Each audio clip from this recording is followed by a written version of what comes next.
What's up guys, Dylan here from Veteran Aquatics, and today the fish room is a disaster. But if you've been watching my channel, generally you know when my fish room is a disaster, it means an expansion is coming, and that's exactly what's happening. But that's not really what today's video is about.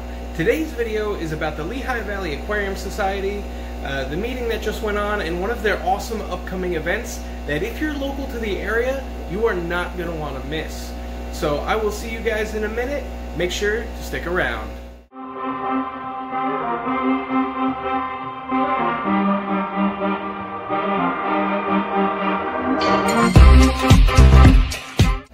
So if you guys hear that loud buzzing sound in the background, I'm actually running a couple of new air pumps until I finish the central air system that I've been running. I just really haven't had the time to do it. Over the last couple of days, I have been getting new tanks, among other things, getting ready and prepared for the next expansion of the fish room, which if you watched my fish room update video, you know there's going to be two big center racks running down the fish room. So we're going to go over all that. We're going to go over what I got at the meeting, but first I want to go over the next event that the Lehigh Valley is holding. So the Lehigh Valley is actually my original club. It is run by Karen and Alan. Karen and Alan are phenomenal fish keepers. They keep a lot of rare things, and if somebody can't breed something, Karen and Alan can. So their next event is actually a huge swap meet. And I have the flyer, I'll hold it up for you to see. Alright, so it is November 8th from 10 a.m. to 4 p.m. at the Merchant Square Mall in Allentown, Pennsylvania. If you want to sell at this swap meet, contact Karen Haas on Facebook. It is $20 for a table without electricity, and it is $25 for a table with electricity. So the last swap meet they had, I didn't go to, but Michael from Michael's Fishroom did, and there were a lot of people, and it was a pretty good turnout. So because of the size of the space that they're holding this event in, they can have a lot of people, so you don't have to worry about that. Masks are required, and social distancing is of course preferred. Now, last night I drove all the way out to Northampton to attend the meeting. Michael from Michael's Fish Room was the speaker, so it was nice to see him again. I got some fish from him, as well as some fish from folks in the club. So I'm going to show you guys that right now. So first, these are some of the fish I got at the silent auction. These are koi guppies, and these guys are really pretty, and I like koi pretty much anything, swordtails, guppies. They're just really stunning looking fish, and I was able to get a really good deal on a large group of these. So these guys are gorgeous. I'm excited to have them. This tank is a 15-gallon tank. It's one of the ones that I recently picked up in my effort to expand the fish room again. It's a little dirty, but we'll get everything cleaned up once everything is built. And these guys are doing great. I've had no losses from anything I got at the Lehigh Valley meeting. Now, I don't know if you can see them. They're a little skittish, but in the back there, I have two red dragon guppies, a male and a female. These are the fish I got from Mike. Now, Mike charges a little more, but the quality of fish you get, you know, is second to none. You're not going to find these at your local pet store, and even if you order them off eBay or Aquabid, odds are they're not as good.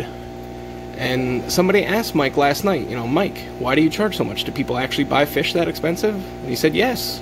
And the reason being is you know the quality you're getting. So there's a couple of people that I know that sell fish, and the quality of their fish command the price that they get. You can get a lesser fish somewhere else, and it's not going to be as hardy, it's not going to look as good, and it's not going to breed true. So these guys are beautiful. I've had red dragons in the past, so thanks Mike for bringing them for me. I really appreciate it. These guys are doing great, and I'm really excited to breed them out. So next, down here I have a bunch of chili endlers. You guys know I keep a couple of species of endlers already, and these guys went up at the auction, and I figured why not add a fourth species. Now I'm pretty sure there's a couple that aren't chilies. I think there's a couple of black bars in here that I'll need to pull out before they start spawning or breeding, but that'll make 5 species. And you can see these guys are really pretty. They're good looking, and when I say there's probably black bars, you see that guy down there? Pretty sure that's just a regular black bar endler. And the last thing over here, so I got some red grass guppies. Now, they had red and bluegrass guppies. Somebody else got the bluegrass, but I like the red grass personally, so I made sure to put in a bid good enough to get these guys.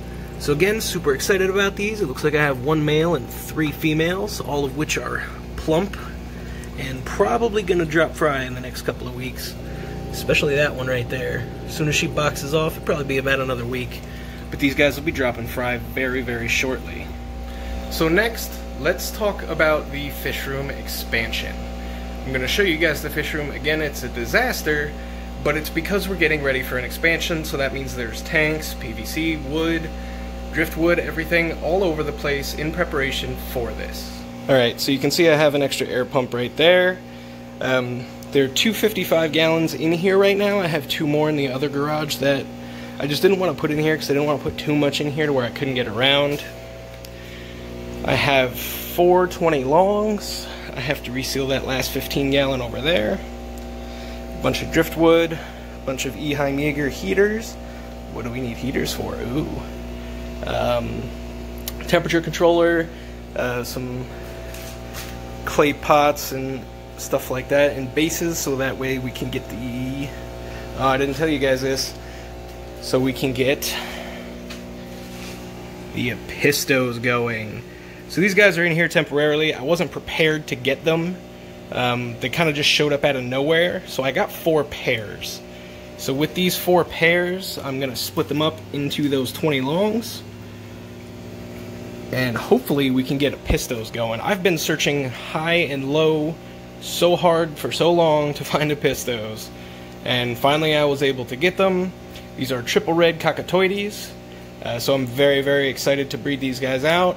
I have some almond leaves coming. They're going to be pretty much blackwater aquarium, sand bottom, coconut huts, and driftwood. Is pretty much the formula for it. The fish room is heated to 82. The tanks stay about 79 degrees, so these guys should be good to go. They are large enough to spawn. So I'm very, very excited for that and very grateful to have gotten them, especially considering how hard pistos are to get right now. So that's the purpose of the 20 longs. So this 55 rack is gonna come down. I'm actually gonna cut it right here. This is gonna be a double 55 rack. I will reuse all of this wood to build another double rack. So we'll have 4 55s, so 1, 2, and then on the other side 1, 2, all stacked, and that'll continue all the way down. By the end of it, I should have roughly 16, maybe 12. We'll see about length here, but between 12 and 16 55s in a row down the middle, and that is going to be a lot of the breeding tanks that I need.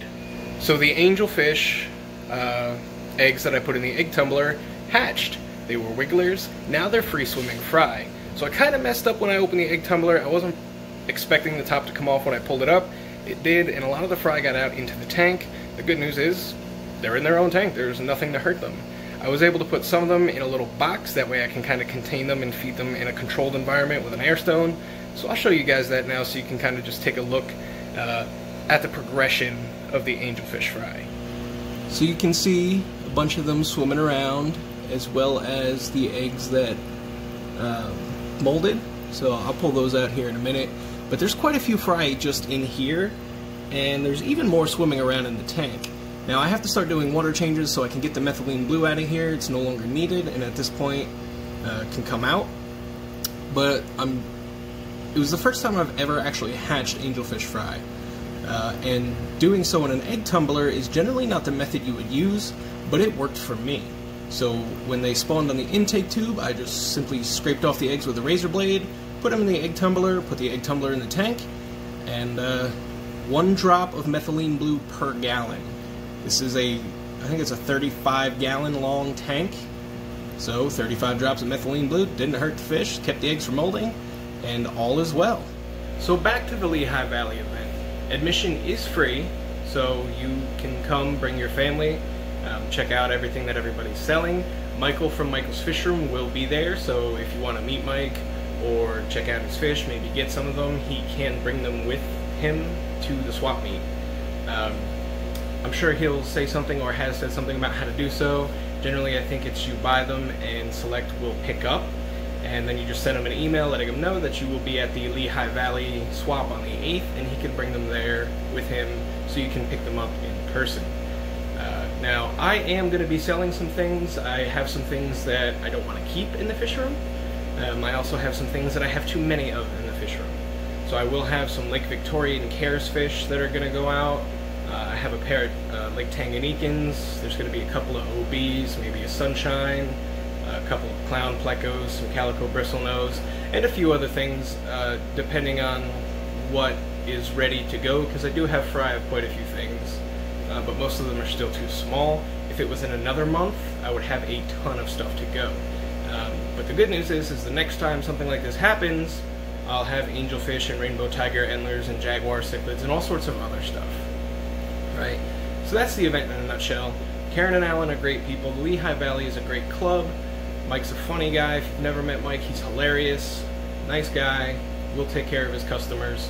So if you're interested, head over to Michael's Fish Room.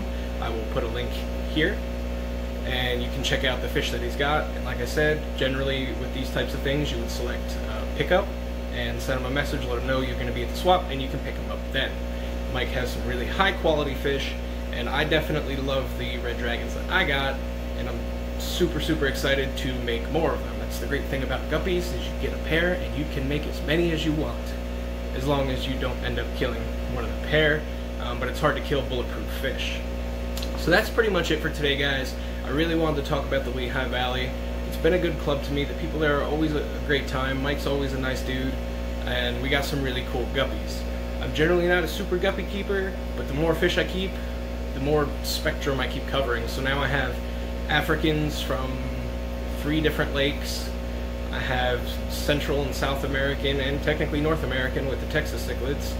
I have endlers, I have guppies, I have all sorts of stuff, but albino bristlenose plecos, calico bristlenose plecos, common plecos, clown plecos, angelfish.